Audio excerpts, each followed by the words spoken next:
اقامت دین کے لیے مطلوبہ جماعت کے خصائص۔ اب آئیے اس جماعت کی تلاش کیسے کی جائے۔ اس جماعت کی 4 بنیادی خصائص یعنی کارڈینل کریکٹرسٹکس یہ ہیں۔ نمبر 1، اس جماعت کا اعلانیہ ہدف یعنی ڈکلیئرڈ گول اقامت دین ہونا چاہیے۔ کرنے کو اور بھی بہت سے اچھے کام ہیں، جیسے غالب نے کہا ہیں اور بھی دنیا میں سخنور بہت اچھے کہتے ہیں کہ غالب کا ہے انداز بیاں، اور چنانچہ علمی، تعلیمی، تبلیغی، اصلاحی اور خدمت خلق جیسے بہت سے کام ہیں۔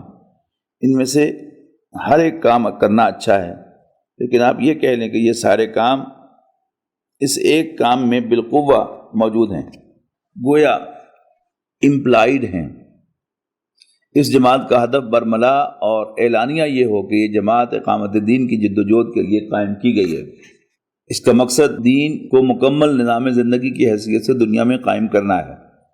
نمبر 2، یہ جماعت حد درجے منظم ہو اور سمع و طاعت، لسن اینڈ اوبے کے اصول پر پوری طرح عمل پیرا ہو، جس میں کہ صرف ایک استثناء ہوگا کہ شریعت کے خلاف کوئی حکم دیا جائے گا تو ہم نہیں مانیں گے۔ باقی شریعت کے دائرے کے اندر جو بھی نظم جماعت کے تحت فیصلہ ہوگا وہ ہمیں قبول کرنا ہوگا اور اس پر عمل کرنا ہوگا۔ اس سمع و طاعت یعنی لسن اینڈ اوبے کا نام ہی بیعت ہے۔ واضح ہے کہ بیعت بے سے ہے، یعنی اپنے آپ کو بیچ دینا، کسی کے حوالے کر دینا کہ جو حکم دیں گے وہ مانوں گا۔ اس کا تذکرہ سورہ توبہ کی آیت نمبر 111 میں ہے، ان اللہ اشتری من المؤمنین انفسهم واموالهم بان لهم الجنہ یقاتلون فی سبیل اللہ فیقتلون ویقتلون فاستبشروا ببیعکم الذی بایعتم بہ وذلک هو الفوز العظیم۔ یقیناً اللہ نے خرید لی ہیں اہل ایمان سے ان کی جانیں اور ان کے مال جنت کے بدلے میں۔ وہ اللہ کی راہ میں جنگ کرتے ہیں، پھر قتل کرتے بھی ہیں اور قتل ہوتے بھی ہیں۔ پس خوشیاں مناؤ اس بیع پر، اس سودے پر جو تم نے اللہ کے ساتھ کیا ہے، یہی اصل کامیابی۔ پھر جو بیع اللہ سے ہوئی تھی اس کی بیع تو حضور صلی اللہ علیہ وسلم کے ہاتھ پر ہوئی۔ ان الذین یبایعونک فانما یبایعون اللہ ید اللہ فوق ایدیہم۔ اے نبی صلی اللہ علیہ وسلم، جو لوگ آپ سے بیعت کر رہے ہیں وہ حقیقت میں اللہ سے بیعت کر رہے ہیں، ان کے ہاتھوں کے اوپر اللہ کا ہاتھ ہے۔ سورہ فتح آیت نمبر 10۔ ایک ہاتھ حضور صلی اللہ علیہ وسلم کا ہوتا تھا، دوسرا ہاتھ بیعت کرنے والے صحابی کا، جبکہ تیسرا غیر مرئی یعنی انویزیبل ہاتھ اللہ کا، یہ بیعت۔ البتہ بیعت کے بارے میں 2 وضاحتیں ہیں۔ یہ بیعت دستوری بھی ہو سکتی ہے، یعنی اس جماعت کا یہ دستور ہے، یہ مقصد ہے، اقامت دین کے لیے یہ جماعت قائم ہوئی ہے، فلاں شخص اس کا رکن بن سکتا ہے۔ یہ ارکان اپنے میں سے ایک معین وقت کے لیے امیر چنیں گے، مثلا 5 سال کے لیے یا 2 سال کے لیے۔ پھر یہ کہ اس کے لیے ایک شورا ہوگی جس سے ارکان جماعت منتخب کریں گے۔ پھر ارکان شورا کے اختیارات کا تعین ہوگا، طے کیا جائے گا کہ امیر کی کیا اختیارات ہوں گے۔ یہ دستور یعنی کانسٹیٹیوشن ہے۔ ایک شخص جماعت میں شامل ہوتے وقت اس دستور کا حلف اٹھائے گا کہ میں اس کی اطاعت کروں گا، تو یہی اس کی بیعت ہے۔ یہ دستوری یعنی کانسٹیٹیوشنل بیعت ہے، اور یہ مباح اور جائز ہے، حرام نہیں ہے۔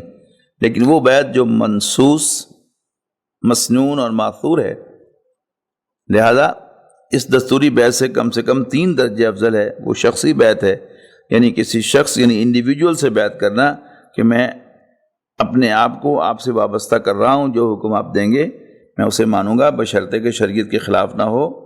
اپنا مشورہ ضرور پیش کروں گا لیکن فیصلہ آپ کے اختیار میں ہوگا، یہ شخصی بیعت ہے۔ میں نے اس کے لیے 3 الفاظ منصوص، مسنون اور ماثور استعمال کیے ہیں۔ رسول اللہ صلی اللہ علیہ وسلم سے کسی صحابی نے پوچھا کہ حضور صلی اللہ علیہ وسلم، میرے حسن سلوک کا اولین مستحق کون ہے؟ حضور صلی اللہ علیہ وسلم نے فرمایا تمہاری والدہ۔ پوچھا پھر کون؟ فرمایا تمہاری والدہ۔ پھر پوچھا اس کے بعد کون؟ فرمایا تمہاری والدہ۔ 4تھی مرتبہ پوچھنے پر آپ نے فرمایا تمہارا والد۔ چنانچہ ادب اور خدمت کے حوالے سے والدہ کا حق والد کے مقابلے میں 3 گنا زیادہ ہے۔ اسی طرح شخصی بیعت دستوری بیعت سے 3 گنا افضل ہے، چونکہ قرآن اور حدیث میں اس کا ذکر ہے، لہذا یہ منصوص ہے۔ پھر یہی مسنون ہے، کیونکہ پوری سیرت میں ہم اس کا تذکرہ دیکھتے ہیں۔ حضور صلی اللہ علیہ وسلم کے بعد سے لے کر 20ویں صدی کے آغاز تک مسلمانوں کا ہر اجتماعی کام اسی بیعت کی بنیاد پر ہوا ہے، لہذا یہ ماثور ہے۔ خلافت کا نظام قائم ہوا تو بیعت کی بنیاد پر حضرت ابوبکر، حضرت عمر، حضرت عثمان، حضرت علی رضی اللہ تعالیٰ عنہم کی بیعت منعقد ہوئی تھی۔ پھر یہ کہ خلافت نے ملوکیت کی شکل اختیار کر لی تھی تو وہ نظام بھی بیعت پر قائم تھا۔ یزید کی عمارت کے لیے بھی لوگوں سے بیعت لی گئی تھی، اس کے خلاف اگر حضرت حسین کھڑے ہوئے تو وہ بھی بیعت لے کر، عبداللہ بن زبیر رضی اللہ تعالیٰ عنہما بھی بیعت لے کر کھڑے ہوئے، حضرت نفس زکیہ اور امام زید رحمۃ اللہ علیہما بیعت لے کر سامنے آئے۔ پھر 19ویں صدی میں جب نو آبادیاتی نظام یعنی کولونیل رول آیا تو جس ملک میں بھی اس کے خلاف مزاحمت کی تحریک چلی اور یورپی استعمار کے خلاف جہاد کیا گیا تو وہ بیعت ہی کی بنیاد پر ہوا۔ سوڈان میں مہدی سوڈانی، لیبیا میں سنوسی، الجزائر میں عبد القادر الجزائری اور روس میں امام شامل نے بیعت کی بنیاد پر لوگوں کو جہاد کے لیے منظم کیا۔ اس ضمن میں سب سے بڑی جہادی تحریک ہندوستان میں سید احمد بریلوی رحمۃ اللہ علیہ اور ان کے سب سے بڑے لیفٹیننٹ شاہ اسماعیل شہید رحمۃ اللہ علیہ نے اٹھائی، جو بیعت کی بنیاد ہی پر تھی۔ پھر 20ویں صدی کے آغاز میں کوشش ہوئی تو ابوالکلام آزاد کو امام الہند مان کر ان کے ہاتھ پر بیعت ہو جائے، لیکن وہ کوشش ناکام ہو گئی۔ اس کے بعد مذہبی دنیا میں انتشار یعنی کیوس ہے، تفریق در تفریق ہے۔ بہرحال ہم نے تنظیم اسلامی قائم کی ہے جس کا نظم شخصی بیعت کی بنیاد پر قائم ہے۔ رسول اللہ صلی اللہ علیہ وسلم نے صحابہ کرام سے جو بیعت لی اس کے الفاظ احادیث میں نقل ہوئے ہیں۔ یہ حدیث متفق علیہ ہے، یعنی صحیح بخاری اور صحیح مسلم دونوں میں آئی ہے۔ حضرت عبادہ ابن صامت رضی اللہ تعالیٰ عنہ فرماتے ہیں بایعنا رسول اللہ صلی اللہ علیہ وسلم علی السمع والطاعۃ فی العسر والیسر والمنشط والمکرہ وعلی اثرۃ علینا وعلی الا ننازع الامر اہلہ وعلی ان نقول بالحق انما کنا ولا نخاف فی اللہ لومۃ لائم۔ ہم نے بیعت کی تھی اللہ کے رسول صلی اللہ علیہ وسلم سے اس پر کہ آپ کا ہر حکم سنیں گے اور اس کی اطاعت کریں گے، مشکل میں بھی اور آسانی میں بھی، چاہے طبیعت آمادہ ہو، چاہے طبیعت پر جبر کرنا پڑے، چاہے ہم پر دوسروں کو ترجیح دی جائے، اور جن کو بھی آپ امیر بنائیں گے ہم ان سے جھگڑیں گے نہیں، اور یہ کہ جہاں کہیں بھی ہوں گے حق بات کہیں گے۔ اللہ کے معاملے میں کسی ملامت کرنے والے کی ملامت کے خوف سے زبان پر تالا نہیں ڈالیں گے۔ یہ اس بیعت کے نکات ہیں جو حدیث میں بیان ہوئے، اور اس امت کی اس قدر ناشکری ہے کہ اس وقت بیعت کی بنیاد پر کوئی جماعت قائم نہیں ہے سوائے تنظیم اسلامی کے۔ ہم نے تنظیم کے رفقا کے لیے بیعت کے جو الفاظ رکھے ہیں وہ اسی حدیث سے ماخوذ ہیں۔ ہم نے اس بیعت میں فی المعروف کا اضافہ کیا ہے، انی ابایعک علی السمع والطاعۃ فی المعروف، اور یہ اضافہ بھی حدیث کی بنیاد پر کیا گیا ہے۔ اسی حدیث کی جو مسلم شریف کی روایت میں ہے اس میں یہ اضافی الفاظ موجود ہیں۔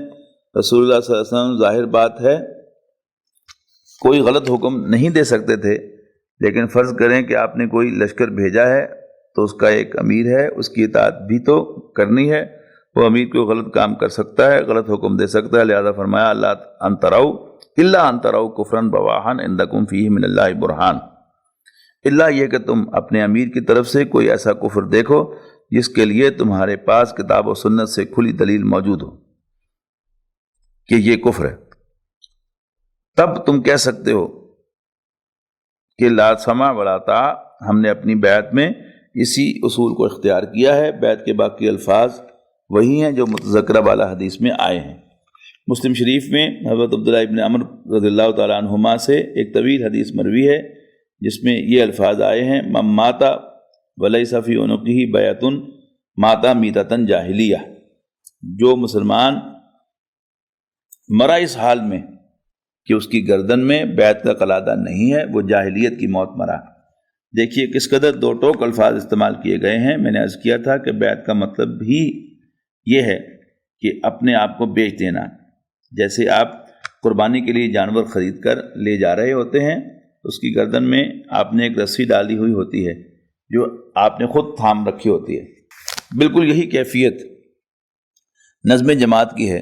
جس شخص کی آپ نے بیعت کی ہے گویا کہ اپنی گردن میں قلادہ ڈال کر اس کے ہاتھ میں دے دیا ہے کہ جدھر حکم دو گے ادھر مڑ جائیں گے، لیکن اگر کسی شخص کی گردن میں بیعت کا قلادہ نہیں ہے تو وہ جاہلیت کی موت مرا۔ جاہلیت سے مراد حضور صلی اللہ علیہ وسلم سے پہلے کا معاشرہ ہے۔ اس بیعت کی دو ہی شکلیں ہوتی ہیں، اولاً اسلامی نظام خلافت موجود ہو تو خلیفہ کے ہاتھ پر بیعت ہوگی، اور ثانیاً اگر اسلامی نظام خلافت موجود نہیں ہے تو وہ خود بخود آسمان سے تو نہیں ٹپکے گا، اسے قائم کرنے کے لیے جدوجہد کرنی پڑے گی، اور اس جدوجہد کے لیے جماعت اسی طرح لازم و ملزوم ہے جیسے نماز کے لیے وضو، چنانچہ جماعت کے امیر کے ہاتھ پر بیعت ہو جائے گی۔ تیسری کوئی شکل سرے سے ہے ہی نہیں، لیکن تعویلیں کرنے والے نامعلوم کیا کیا تعویلیں کرتے ہیں۔ اقامت دین کی جدوجہد کے لیے مطلوبہ جماعت کے خصائص اربع میں سے دو میں نے آپ کے سامنے رکھے ہیں، ان کا اعادہ کرتے ہوئے آگے چلیے۔ نمبر 1، اس جماعت کے پیش نظر اقامت دین کا اعلانیہ ہدف ہو۔ نمبر 2، اس کا نظم سموتات والا ہو، چاہے وہ دستوری بیعت ہو جو کہ مباح اور جائز ہے، چاہے وہ شخصی بیعت ہو جو کہ 3 درجے اس سے افضل ہے۔ نمبر 3، آپ یہ معلوم کیجئے کہ اقامت دین کی جدوجہد کے لیے اس جماعت کے پیش نظر طریقہ کار کیا ہے۔ ان سے معلوم کیجئے کہ آپ کیا کام کرنا چاہتے ہیں اور کیسے کرنا چاہتے ہیں۔ آپ ہمیں بتائیے کہ سیرت النبی صلی اللہ علیہ وسلم کے ساتھ اس کا کیا ربط و تعلق ہے، حضور صلی اللہ علیہ وسلم کے منہاج کے ساتھ اس کا کیا کوریلیشن ہے۔ ان موضوعات پر میرے کتابچے موجود ہیں۔ بیت سموتات کے موضوع پر میرا اردو کے علاوہ انگریزی میں بھی کتابچہ موجود ہے۔ منہج انقلاب نبی کے عنوان سے 400 صفحات پر مشتمل ضخیم کتاب موجود ہے۔ ان موضوعات پر میرے بے شمار خطابات ہوئے ہیں، مختصر بھی ہیں، مطول بھی ہیں، اور ان کے آڈیو اور ویڈیو کیسٹس موجود ہیں۔ اقامت دین یا انقلاب اسلامی کی جدوجہد کے لیے جو طریقہ کار اختیار کیا جائے وہ سیرت النبی سے ماخوذ ہونا چاہیے۔ اگر اس میں کہیں حالات کی مناسبت سے تبدیلی کی ضرورت محسوس ہو، اجتہاد کرنا لازم ہو، تو معین کرنا چاہیے کہ موجودہ حالات میں کیا تبدیلی واقع ہوئی ہے اور اس کی وجہ سے ہمیں یہاں اجتہاد کرنا پڑا، اور وہ معین اجتہاد ہوگا۔ یہ نہیں کہ ہم سارے مسنون راستے کو چھوڑ دیں۔ نمبر 4، چوتھی اور آخری بات یہ ہے کہ اس جماعت کی قیادت کے قریب ہو کر انہیں دیکھیں اور پرکھیں، اس لیے کہ پیچھے چلنے والوں میں تو ہر طرح کے لوگ ہوتے ہیں۔ حضور صلی اللہ علیہ وسلم کے پیچھے صف اول میں عبداللہ ابن ابی منافق اعظم بھی کھڑا ہوتا تھا، اور جب حضور خطبہ دینے کے لیے کھڑے ہوتے تو وہ چودراہٹ ظاہر کرنے کے لیے کہا کرتا تھا کہ لوگوں غور سے سنو، یہ اللہ کے رسول ہیں، ان کی بات توجہ سے سنو۔ پیچھے چلنے والوں کا معاملہ مختلف بھی ہو سکتا ہے، لہذا آپ قیادت کے قریب ہو کر سونگیں کہ خلوص و اخلاص اور للہیت کی خوشبو آ رہی ہے یا نفسانیت کی بدبو آ رہی ہے۔ کہیں اپنی شخصیت کی پروموشن یا جائیداد بنانے یا اپنے مفادات اور کاروبار چمکانے کے لیے تو یہ سارا ڈھونگ نہیں لے جایا جا رہا۔ میں نے سونگنے کا لفظ استعمال کیا ہے اس لیے کہ یہ تو بڑا مشکل ہوتا ہے کہ بہت تفصیل میں جا کر آپ دیکھ سکیں، البتہ دل را بدل رہیست کہ مصداق آپ کو خوشبو آ جائے گی یا بدبو بھی آ جائے گی۔ ان 4 معیارات پر جو جماعت پاس مارکس بھی لے لے، آپ پر فرض عین ہے کہ اس میں شامل ہوں۔ آپ کا ایک دن بھی اس میں شمولیت کے بغیر نہیں گزرنا چاہیے، ورنہ آپ کا یہ دن کفر میں گزرے گا۔ سائیں عبدالرزاق صاحب یہ کہا کرتے تھے، جو دم غافل سو دم کافر، یعنی صوفیہ کے نزدیک کفر اور اسلام کی ایک ڈیفینیشن یہ بھی ہے کہ انسان کا جو سانس اللہ کی یاد کے بغیر گزر رہا ہے وہ کفر کا سانس ہے۔ اقبال بھی کہتا ہے، بتوں سے تجھ کو امیدیں خدا سے نو امیدی، مجھے بتا تو صحیح اور کافری کیا ہے۔ میرے نزدیک آپ پر جو دن اور رات جماعتی زندگی کے بغیر گزرے وہ دن کفر کا دن اور وہ رات کفر کی رات ہے۔ البتہ کسی جماعت میں شامل ہو کر بھی آنکھوں پر تعصب کی پٹی مت باندھ دیجیے، مزید غور کیجیے، سوچتے رہیے، آنکھیں دیکھتی رہیں، کان سنتے رہیں، دماغ سوچتا رہے۔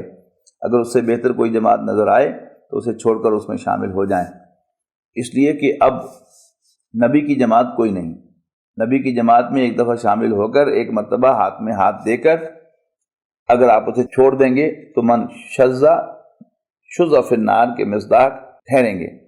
اب تو کوئی جماعت نبی کی جماعت نہیں ہے، سب ہمارے جیسے انسان ہیں۔ ہاں، اللہ نے کسی کو درد زیادہ دے دیا، کسی کو سوچ اور فکر زیادہ دے دی، کسی میں قوت کار زیادہ رکھ دی، کسی کے اندر ذہانت زیادہ ہے، کسی کے لیے حالات ایسے سازگار کر دیے ہیں کہ اس پر حق واضح ہو گیا اور اس کو قبول کرنے کی ہمت بھی ہو گئی۔ یہ اللہ تعالیٰ کی طرف سے ہے، لیکن اس سے بڑھ کر کسی کو کوئی ترجیح حاصل نہیں ہے۔ جیسے کہ ہم سورہ سجدہ کے درس میں پڑھتے ہیں، وَمَنْ أَحْسَنُ قَوْلًا مِّمَّنْ دَعَا إِلَى اللَّهِ وَعَمِلَ صَالِحًا وَقَالَ إِنَّنِي مِنَ الْمُسْلِمِينَ، اور اس شخص سے اچھی بات کس کی ہو سکتی ہے جو اللہ کی طرف دعوت دے اور عمل صالح پر کاربند ہو اور کہے کہ میں مسلمانوں میں سے ہوں۔ یعنی میں تم پر کوئی ڈھونس نہیں جمانا چاہتا کہ میں کوئی بڑا متقی، بڑی روحانی شخصیت کا مالک اور کوئی بڑا عارف باللہ ہوں، بلکہ میں عام مسلمان ہوں۔ یہ ہے جماعت کے ضمن میں وہ 4 خصائص جو دیکھنے ضروری ہیں۔ اگر ان خصائص پر پورا اترنے والی کوئی جماعت نہ ملے تو کھڑے ہو جائیں، کمر ہمت کس لیں اور اپنی جماعت بنانے کی